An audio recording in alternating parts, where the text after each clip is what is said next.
She was my best friend for 15 years. I trusted her with my life, my business, my secrets, and my fiancé. She smiled while helping me plan my wedding, all while secretly seducing my husband-to-be. She hugged me while I cried about losing my business, the very business she destroyed. She called herself my sister while systematically stealing everything from me. By the time I realized what she had been doing, I had lost it all. My man, my money, my home, and my reputation. But here is what she didn't know. I was about to discover the truth. And when I did, the revenge was biblical. This is the story of how my best friend smiled while ruining my entire life, and how karma hit her in the worst way possible. Before we begin, if you believe fake friends deserve real karma, smash that like button right now and subscribe, because this story has a plot twist you will not see coming. Hit that notification bell so you never miss stories like this. Now, let me take you back to where it all began. Amara and Chidima met in university. From day one, they were inseparable. They called each other soul sisters. For 15 years, they did everything together. Every birthday, every heartbreak, every success, they were family. Or so Amara thought. By age 3 to 2, Amara had built a successful fashion boutique in Lekki, designer clothes, celebrity clients. She was winning, and being the generous friend she was, Amara hired Chidima as her assistant, paid her rent when she was broke, gave her designer clothes, and even let her use the company car. "You're my sister," Amara would say. "What's mine is yours." Then Amara met Chika, successful, kind, loving, and wealthy businessman. He proposed after 1 year, and Amara said yes. Of course, Chidima was her chief bridesmaid. They cried together, planned together, shopped together. Amara had no idea that behind those tears was a snake, because while Chidima smiled to Amara's face, in her heart was pure envy. Why does she get everything? Chidima thought to herself. The business, the man, the lifestyle. What makes her so special? I deserve this more than her. And that's when Chidima decided, if she couldn't have Amara's life, she would take it. Chidima started visiting Cheek's office. Just checking wedding details for Amara, she'd say, but she'd wear tight dresses and expensive perfume. She'd laugh at his jokes a little too long, touch his arm a little too much. She'd take Amara's phone when she wasn't looking and send herself messages as Amara flirty, inappropriate messages she would later show Chike from a different number. "Look," she told him privately, "I think Amara is talking to someone else. As your friend, I had to tell you." Suddenly, Chidima was everywhere Chik was. His gym, his favorite restaurant, his office building. "Oh my God, what a coincidence," she'd say, smiling. It was no coincidence. She had stalked his schedule. Then came the photos. Chidima showed Chik pictures she'd photoshopped of Amara with another man. "I saw her yesterday," Chidima whispered. "I didn't want to say anything, but I care about you. You deserve to know the truth." Chike started questioning Amara. "Where were you yesterday? Who were you with? Why are you lying to me?" Amara was confused. She hadn't done anything wrong, but Chidima wasn't done. She had access to the boutique's accounts. Late at night, when Amara went home, Chidima would transfer money to her own account, small amounts at first, then larger. She made it look like Amara was stealing from her own business. She canceled major client orders. Amara said we can't fulfill them, she told suppliers. She spread rumors to other boutique owners. Amara's going bankrupt. Don't work with her. And when Amara cried about her business falling apart, who was there to comfort her? Chidima. "Don't worry, babe.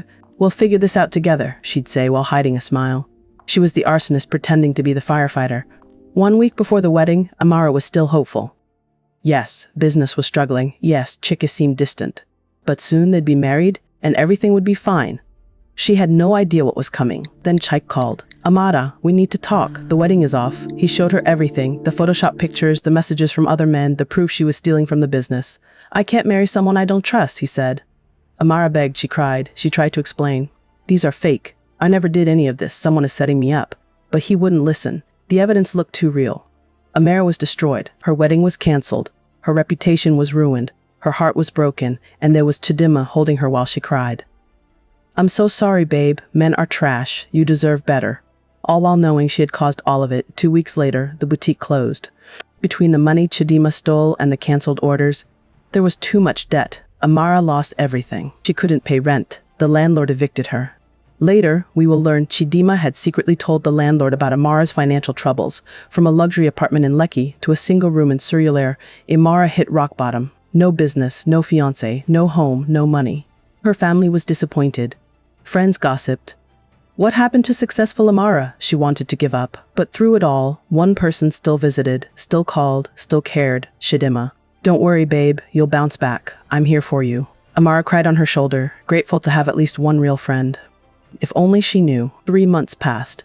Amara was working as a salesgirl just to survive. The mighty had fallen. She hadn't heard from Chick, hadn't seen him on social media. She was trying to move on.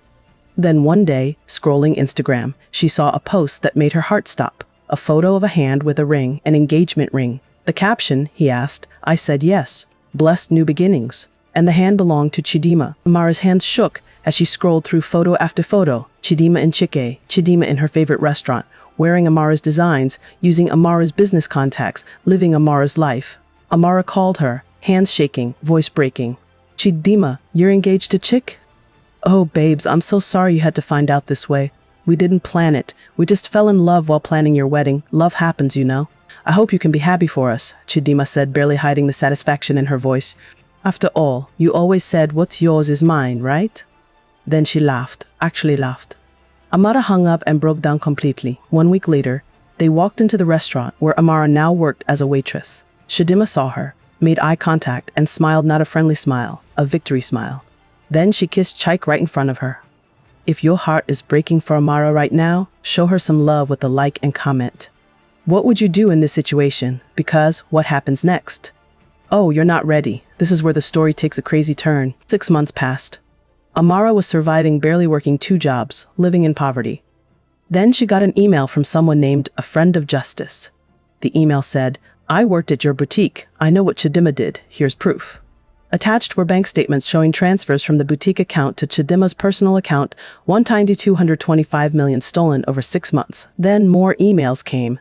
From suppliers, Chidima canceled your orders, not you. From Chika's gym trainer, that girl asked about his schedule every week. From a graphic designer, she paid me to Photoshop those pictures of you. But the most damning evidence, screenshots of Chidima's messages to someone else.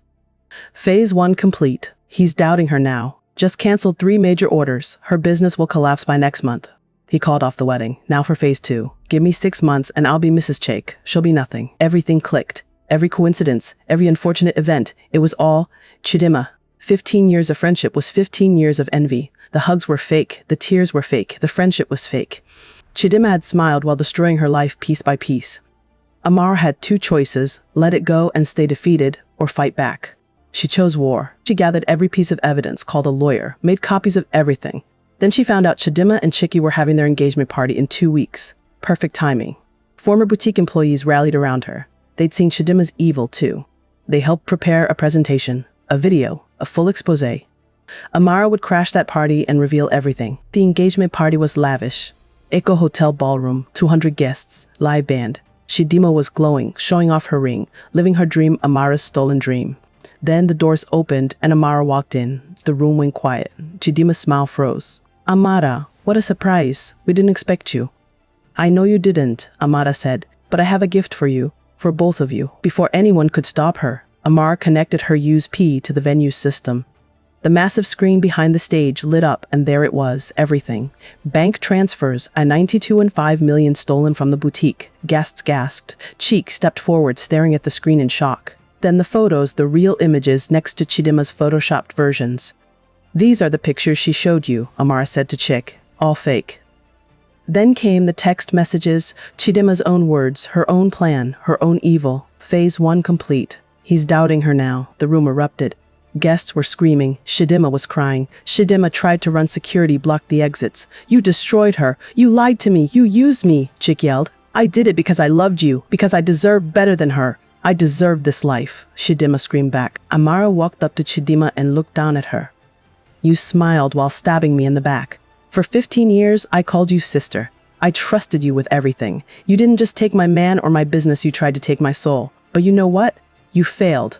Because I'm still here, still standing, still stronger, and you're about to face justice. Then the police arrived. Amara had already filed charges, fraud, theft, identity theft. They handcuffed Chidima right there in her engagement dress in front of everyone. She cried, she begged, she screamed. But karma doesn't care about tears. Chiki tried to apologize. Amara, I'm so sorry. I was manipulated. I was a fool. Please. But Amara stopped him. You believed lies over the woman who loved you. You threw me away like trash. That's on you, not just her. And she walked away, head high. 2 years later, Amara rebuilt not just her business, but herself. Her new boutique was bigger, better, and more successful than before. She wrote a book. Rising from Betrayal, it became a bestseller. Not a billionaire, just a good man with a good heart. And that was enough. Chidima was convicted of fraud, theft, and forgery, 3 years in prison. She lost everything she'd stolen and more. Cheek testified against her, the same man she destroyed a life to get. Years later, Amara saw her on the street in Victoria Island. Chidima looked broken. No more designer clothes, no more fake smile. She saw Amara and started walking toward her. Amara, I'm so sorry. I was jealous. I was evil. I destroyed my own life trying to steal yours. Can you ever? But Amara held up her hand. You spent 15 years wearing a mask of friendship while hiding a heart of envy. You smiled while plunging knives into my back. You stole my present, but you didn't steal my future. I forgive you, but I don't forget, and I will never trust you again.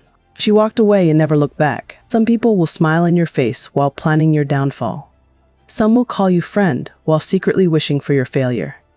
Watch their actions, not their words. And remember, the life someone tries to steal from you isn't the life you're meant to have. Your real life is better than anything they could take. Trust your gut, choose your circle wisely, and never let anyone dim your light. If the story touched your heart, hit that like button right now. Subscribe for more powerful life lesson stories. Comment below, have you ever experienced a fake friend? How did you handle it? Your story could help someone. Share this video with anyone who needs to hear this message. And remember, real friends celebrate your success.